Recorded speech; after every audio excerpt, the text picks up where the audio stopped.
पखेरमाथि खर्का गाउँमा पिपलको बोट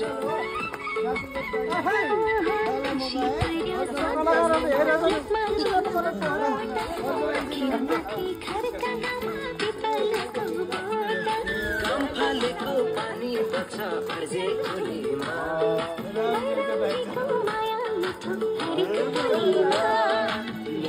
रुन्से मैले गाउँसे